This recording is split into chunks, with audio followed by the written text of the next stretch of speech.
We cannot experience God's forgiveness unless we forgive others. We cannot forgive others unless we overcome anger in our lives. 13 September 2020, 24th Sunday of the Ordinary Times. Today's first reading and the Gospel passage are very relevant and significant in the modern times, more than ever before, as they speak of the need for forgiveness and the dangers of anger, which is one of the main blocks against forgiveness. Both forgiving as well as asking for forgiveness is equally difficult and challenging. Forgiveness is something which we all need to receive and give. Forgiveness is an essential part of our lives. Modern times, forgiveness is increasingly becoming. Why does forgive very difficult? Why has it become a rare commodity these days? At least we can think of 5 reasons. 1. A difficult understanding of forgiveness. We think it's a sign of our weakness or cowardice. We think that it makes us inferior to forgive others. In fact, we need more courage to forgive because it overcomes the desire and the tendency to take revenge. 2. Ignorance of my own self. When I am ignorant of the fact that I am also a sinner, I am also in need of forgiveness from God and others, I will not be able to forgive easily. I too have my own weaknesses, shortcomings, limitations, evil desires, selfish motives, and so on. I may not have the same limitations like the other person, but certainly I also have my own weaknesses and faults, which may even be worse and more severe than those of the other person. When I am aware of this, it will be easier for me to forgive and I won't be too demanding either. Third, identifying sinners with the sins. It's natural to identify sinners and sins. That is why it becomes difficult for us to forgive them. But we must differentiate sinners and sins. We need to hate sins but not the sinners. We need to go beyond the sins and reach out to the persons behind the sins. That is what God is also doing with us. He may not like our actions, but certainly He loves us. 4. We forget that in order to receive God's forgiveness, first we need to forgive others. And the fifth, the evil and danger of anger. Let us reflect upon these two last reasons with a little more elaboration based on the Gospel passage and the first reading today. We forget that in order to receive God's forgiveness, we need to forgive others. Very often we forget this great statement. As we heard in the first reading today in the book of Sirach, also known as Ecclesiasticus, written by a wise Jew known as Ben Sira around 180 BC, makes it very clear. Sirach 28:2, it says, "Forgive your neighbor the wrong he has done, and then your sins will be pardoned when you pray." Later on, as we know, Jesus also makes the same point very strong, so much so that he includes this statement in the final prayer he taught his disciples, which we repeat in everyday Mass. Father, forgive our sins as we forgive others. Luke chapter 11, verse 4. Only a forgiving heart can experience God's forgiveness. It is true, God's forgiving love is always unconditional and we are always enveloped by His love and presence.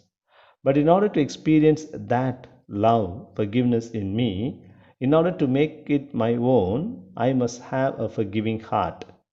It is like this: though there is a lot of sunlight outside my house, I need to open my house, my door, my window to let the light in and the warmth of the sun to enter. Similarly, I need to open up my heart to allow God's forgiveness to work in me. This point is very powerfully brought out in the parable of unforgiving servant in the passage that we read today, Matthew chapter 18 verses 21 to 35. In order to appreciate the parable, we need to highlight certain important aspects of this parable. 1. The extreme generosity of the master. The servant pleads his master just for some more time to repay the debt. He was not asking the master to cancel the debt. He promised that he would pay soon. But the master is very generous. He not only revokes the payment, but also he totally withdraws his debt, cancels the debt. So the master is doubly generous and extremely generous. The narrow mindedness of the servant. On the other hand, the servant is not able to enjoy and cherish the gift of forgiveness because of the hard heartedness. He was not ready to show similar mercy and compassion towards his fellow servant. He was very cruel and punished him. As a result, he not only got the punishments again, but also the cancellation of the debts was revoked and he had to pay the master the full amount. The vast difference between these two amounts of the debt. The servant owes the master 10,000 talents. It's really a huge amount. One talent is 6,000 silver coins. According to one calculation, 100 silver coins is equal to 150 rupees. So, if you calculate 10,000 talents, it would be about 9 crores. Whereas his fellow servant owes him just 100 silver coins, which means a meager 150 rupees. So, the vast difference between 9 crore rupees and just 150 rupees. Precisely because he could not believe, because he could not forgive, just the very small amount his forgiveness was revoked. To get such an enormous debt written off is great news to be celebrated, to be cherished and enjoyed with his family and friends. But that poor man, because he could not have a big and generous heart, he lost that great gift from his master. The next reason for not able to forgive others is anger.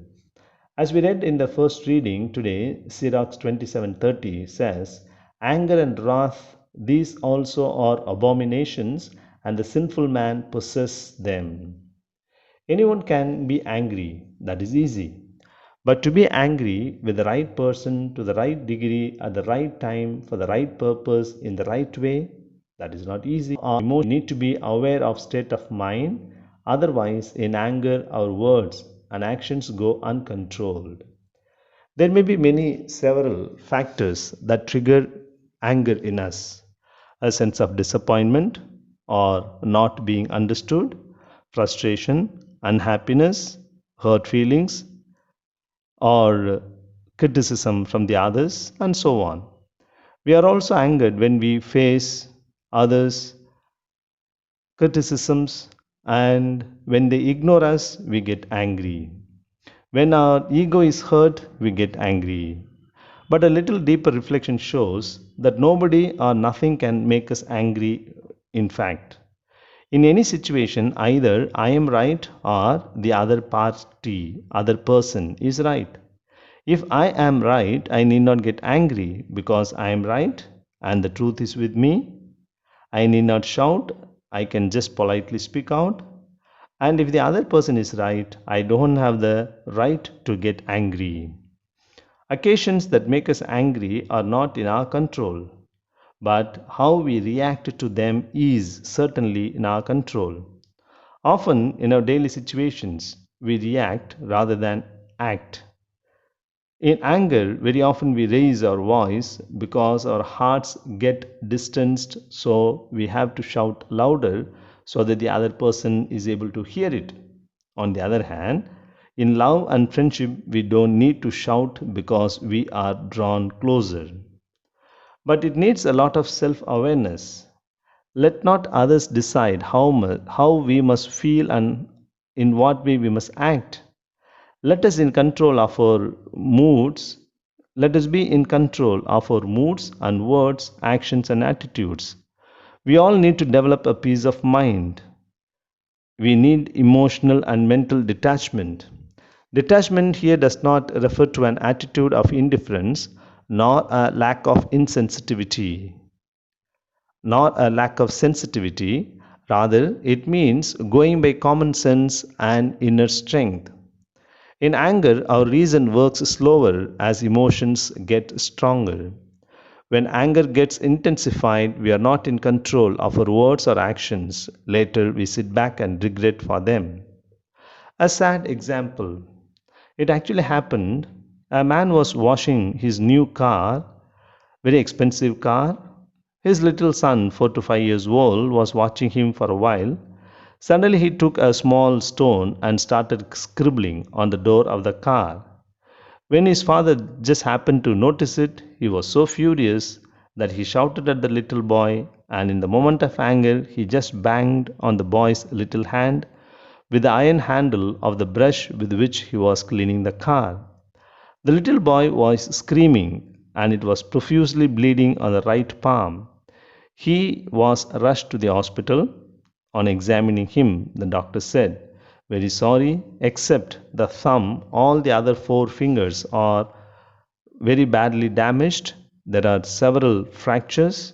We need to remove all those four fingers immediately to avoid further complication." They arranged for the surgery, and all the four fingers were removed. The father was in tears.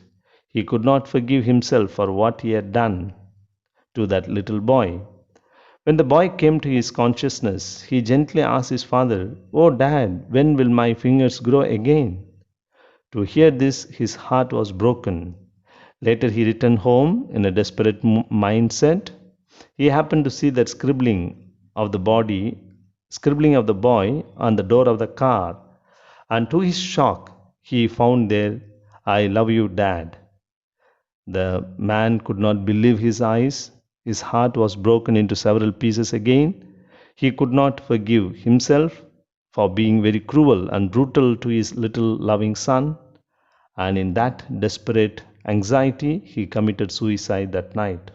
See, all this is because just he failed to control his anger and he lacked in emotional intelligence. Today, we may have acquired lots of information and tons of knowledge about everything under the sun and above the sun. We may have a great wealth of cognitive intelligence and high IQ, but do we have sufficient emotional intelligence? Without emotional quotient, our intelligent quotient is not of much use. Today, advanced studies in the us that our emotions play a big role in controlling our words and actions. The invisible emotions determine our visible actions and the audible words. Unfortunately, we don't teach our children how to be emotionally intelligent. Our schools teach them how to write, how to read, how to draw, how to sing, dance, run, play, etc., but never how to deal with our emotions intelligently.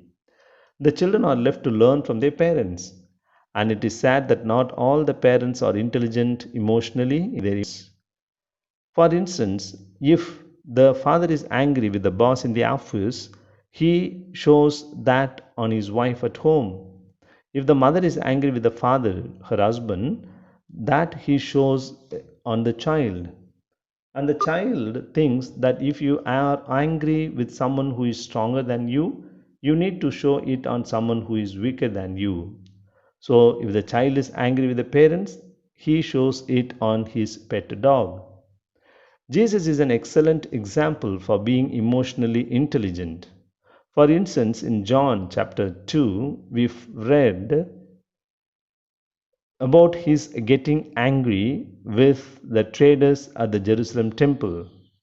He shouts at them, he chases them out of the temple, he overturns the tables of the moneylenders and scatters their coins.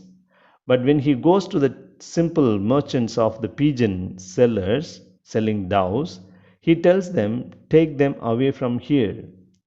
His anger is the same with everyone, but his treatment is different from people to people. The moneylenders were very rich. They were cheaters.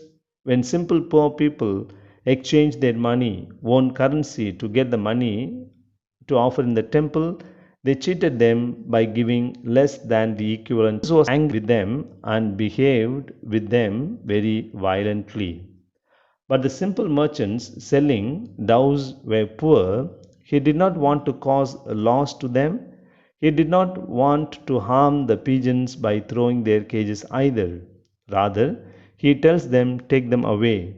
So he was terribly angry. He was in total control of his words and actions, however. And that is what we call emotional intelligence. Let us remember that anger is just one letter short of danger. You just add D to the word anger, it becomes danger. Anger is a danger at least in three important ways. One, it affects our health. Anger spoils our sleep, and that in turn leads to a whole lot of other issues. When you're angry, your body responds with producing adrenaline hormone. This hormone is produced by the adrenal gland. When it is produced in the body, it stimulates the heart rate, contracts blood vessels, dilates air passages, and has a number of harmful effects like increase of blood pressure and so on. Anger that you lock inside you can lodge in body cells and tissues, organs, and systems in the whole body. Secondly, anger spoils our relationships very badly, therefore, anger is danger. Many great friendships of long years are broken by just a few minutes of uncontrolled anger. We need years to build up relationships, while just a few moments are enough to destroy those relationships totally. It harms our dear and near ones so deeply that sometimes we cannot repair the damage at all in future. Again, anger is danger because it affects our faith in God. As we saw earlier, we are not able to experience God's forgiveness and mercy in our lives because of this anger. In the modern world today, we become more and more impatient, and that triggers anger in us very easily and quickly. Because we are not patient in our daily situations, because we are not patient with ourselves, because we are not patient with others, because we are not patient with God, we end actually up being a patient, yes, a patient in the hospital. The need for anger therapy or anger management is highly increasing these days. Anger management aims at using your anger to learn about yourself and turning that anger into energy for positive change. Perhaps some simple tips can be given to manage anger. 1. At least once a day, devote several minutes to thinking on how much your life would be better without anger. 2. When you feel anger arising in you, start breathing deeply and slowly several times. 3. Along with breathing, count slowly from 1 to 10. This will delay your angry reaction and weaken it. Even if you count 1 to 10 and if your anger has not yet come down, no problem. Count again from 11 to 20. 4. Drinking some water has a calming effect upon the body. 5. Try to be more patient, no matter how difficult it might be. 6. More tolerant. Be more tolerant towards people, even towards people whom you don't like. 7. Everyone is entitled to his or her opinion. You can disagree with people but still maintain tact and diplomacy. One can agree to disagree. 8. Choose to react calmly and peacefully in every situation. Try again and again even if you fail. 9. Positive thinking makes it easier to disregard remarks and behavior that otherwise could cause anger. 10. Manifest at least some self control, self discipline, and more common sense. Don't take everything too seriously, it is not worth it. And finally, find reasons to laugh more often. Yes, let's always remember anger is just one letter short of danger, danger of losing our relationships, danger of forgetting God, danger of affecting our health very badly. Let us think about it today.